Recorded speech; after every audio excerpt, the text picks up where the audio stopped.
Hi, I'm Dave. This is the Cyderbaby pod for Rock Radio UK. Today I am speaking to the now, or rather one member. Hello, sir. Hello, how are you? Thank you for I'm not having so us on. bad. I'm very Ah, excited to be on you. that's very keen of you, sir. Most people run a mile. Stop it, don't lie. We love Yeah, it. no, no, it's fine. It's Will, isn't it? It is, Will. Yeah. You're looking well. You're looking very relaxed. You're looking chilled. Yeah, I mean that's the vibe you're giving off, Dave. Making me a relaxed member on this lovely pod of yours. Eh, you are saying all the right things. You'll be back again one day. Um, I'll send you that money later, okay? If that's all thanks. As you say that. Right, right. little joke for everybody. Um, a guy sent me a submission to the radio the other day from the States, a chap called Corey, and it's a great song, cracking song. And it's Corey Vincent and the Electric Band, I think it is. And I said, yeah. I said, I'll play it on the radio. You can buy me a coffee. He said, do you know what? He says, I deliver coffee all over Washington. I'm going to send you some now. And I've literally had notification today that he's posted it, and in about 3 or 5 days. I am going to uh, get a big bag of coffee all the way from America. well, I feel I don't know subservient now to you, Dave. Now I'm not sending you some Welsh cakes all the way from the Welsh valleys. Maybe you'll have to do. Maybe, yeah, that sounds like a good idea. Actually, I do. I don't actually drink coffee. I didn't like to say. I'm, Ah, I'm a tea drinker. ditto. Yeah. So it's a bit. A Christmas present. You bang, somebody around Christmas time who drinks coffee. A thoughtful, you know, coffee from all the way from America. Yeah, it Pass it on. depends if it gets through customs. Obviously, first time. True. Yeah. Anyway, enough talking about rubbish like that. Let's talk about you. Let's talk about the now. Um. Okay, let's start with a band. How long have you been going? Where did you spring from? And why haven't I heard of you guys before? um, so I've been in the band for the last 2 and a bit years. The band sort of existed before that. But the drummer left to go in the army, and sort of COVID hit the band that I was in at the time. So I was bandless. And luckily I knew Jay, who played bass, and he sort of gave me a phone call and said, do I fancy coming along to practice? So I did, and the rest is history. The boys originally met, though, sort of the lead singer Shane and Callum, who plays guitar, they sort of live nearby-ish. And I think they Hmm. sort of we used to go to those uh, open mic nights, and they met. Yeah. They met that, so that's where the band started. And then me and Jay came along later, and here we are now. And I think the reason why you haven't heard of us yet is because only now Wes has started working for us. What Wes is like? He's like a dog with a bone, and here we Yeah. are. Yeah. Chihuahua with a bone, but yeah. Well, he said. It's all right. I can keep it at arm's length. You won't be able to hit me. Um, so you've got a debut album on the We way. do. Too We hot to do. handle. It is Yes. him, and also it is that as well.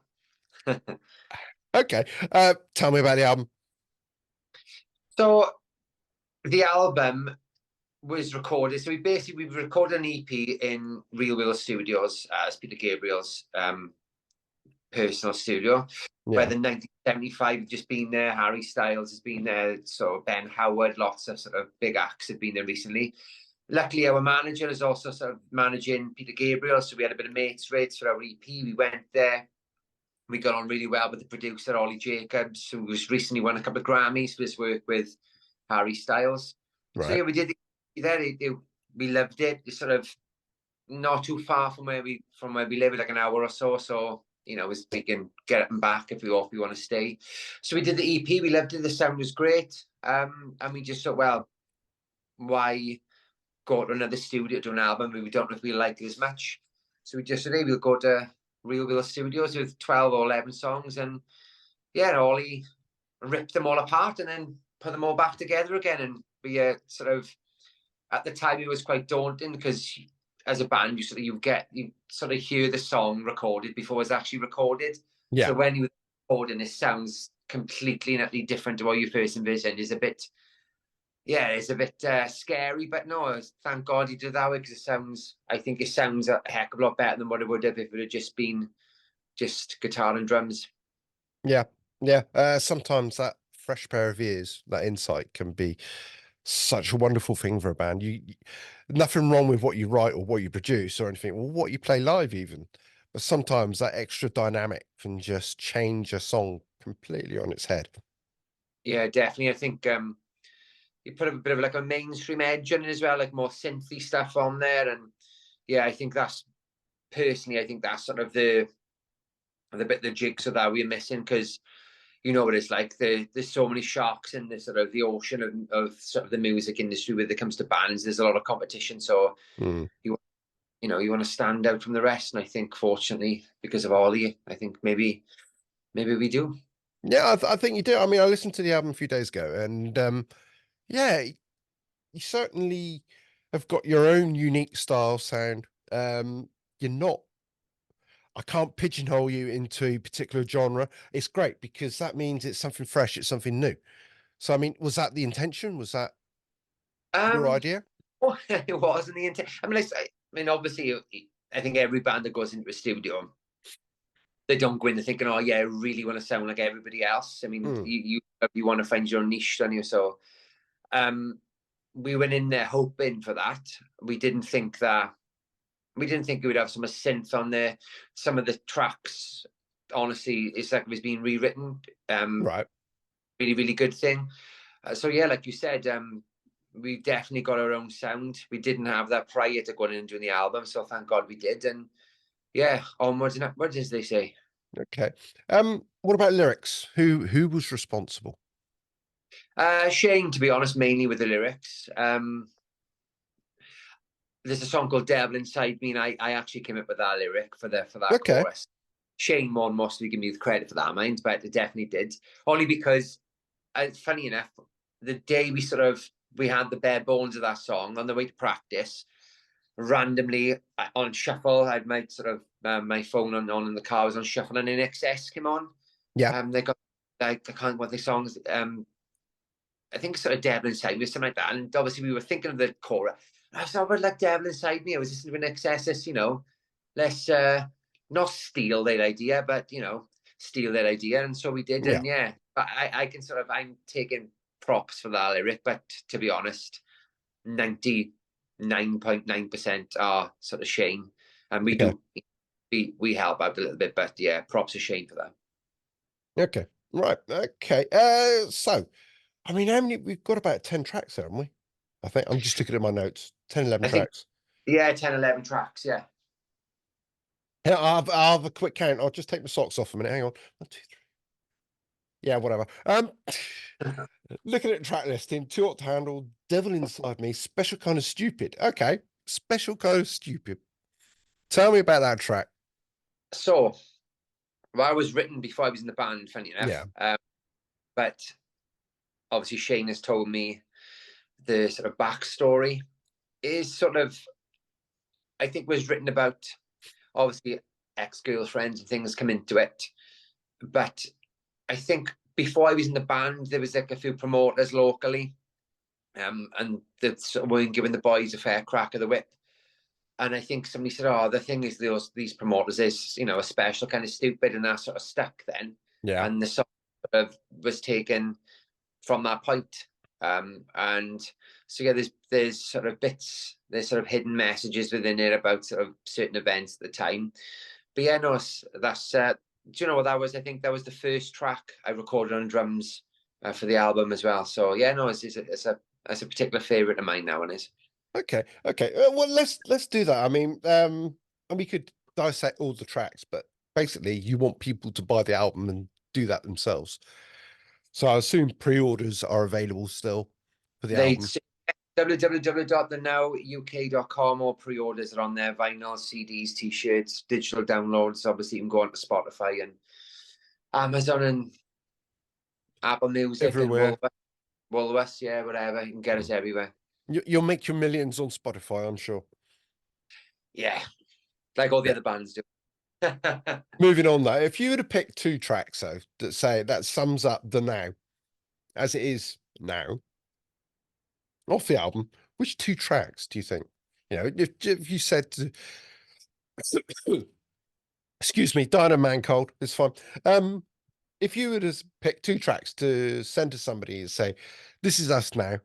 Take a listen," and I'm sure you'll go and buy the album. Which 2 tracks? I would say the newest single, Truth Always Comes Out in the End.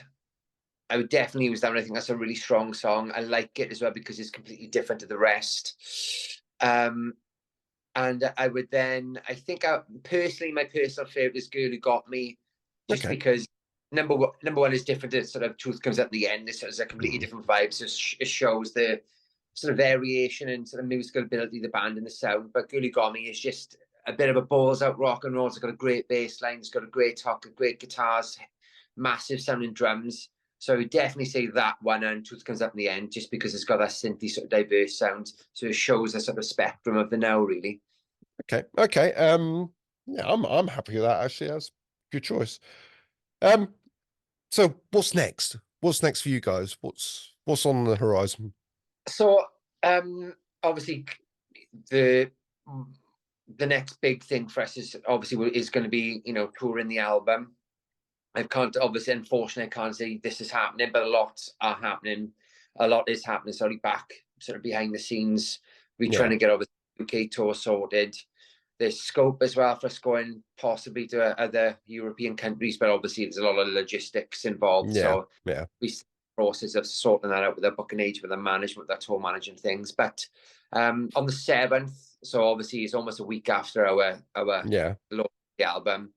Our album launches in the O2 Islington in London, so that's on Right. Thursday, 7th of March, and then the Friday and the Saturday after that, then we are very fortunately supporting Feeder in the O2 in Bristol and in the Great Hall in Cardiff, which we really, I'm specifically really happy with, because I remember Buck Rogers being one of the first sort of tracks I learnt on drums, and I'm going to be there watching that live now, supporting Feeder. And Yeah. a few people don't know this as well. A few years ago, Shane, when the band first sort of started, messaged Grant Nicholas from Feeder randomly one night and said, "Oh, Grant, I'm in a band. Can you give me some advice?" And Grant actually messaged him back and said, "Look, stick at it. Follow your dreams. Maybe one day, we can play together." And that was years ago. And Shane, fortunately, saved those messages. And when we got sort of told we were supporting Feeder, he said, "Boys, look at this." And he messaged Grant back and said, "Oh, hi, Grant, remember these messages from, all those years ago?" And he said, "Yeah, well done. I told you if you stick to it, things happen." It's funny how these sort of things come about, isn't it? Absolutely. Absolutely. So So I wish messaging Shane back, because I don't think many people, when you're in that sort of high profile band, would message a random young kid back when they inbox you randomly one night on Instagram. So thanks, Grant, for that. maybe he was drinking cider in Devon at the time. I like it. Uh, Hopefully, yeah, but yeah, they were. okay. So I think you got appearance at Station 18 Festival as well in Swansea. Yeah, really looking forward to that. That's a really good gig for us, mainly because obviously Callum and Shane are, I guess, Swansea boys. So, and they're now a sort of seen as a Swansea band. So hopefully a lot of our sort of fan base or home fan base will come and watch us there on Station 18. Really looking forward to it. Apparently as well, the bands are all having free chili made by the organisers of Station 18. So I'm looking forward to trying some of that lovely rock and roll chili. Yeah, I've seen those hot pots. It's Are okay on they the first night. any... Second night, it's okay. By the third night, I'd go to KFC. Okay, you were all chillied out by night 3 then. Yeah, something like that. No, Kelly's a wonderful cook, I've got to say. Yeah, so hopefully I will see you there. They asked me to come along the other day, so it'd be Oh, rude nice. not to, wouldn't it? Well, we can. I mean, what I think we're Sunday, so maybe we are day 3. So yeah, Yeah, it is a fresh chili each night, so I was don't going to worry. say we can, meet over a fresh pot of chili, but if you've had 3 days worth, Dave, maybe you'll be Yeah, eating I gotta watch the figure as well. Man of my age and stature, it's very easy to let it all slip and go downhill. Yeah. Okay. Well, thank you for your time today. It's been an absolute pleasure to speak to you. Definitely. I wish you all the very best with the album release and the upcoming Yeah, shows, and hopefully we'll bump into each other sometime soon. definitely. We'll see each other in Station 18, I'm sure. Okay. Thank you very much. Dave, thanks. Been a pleasure, mate.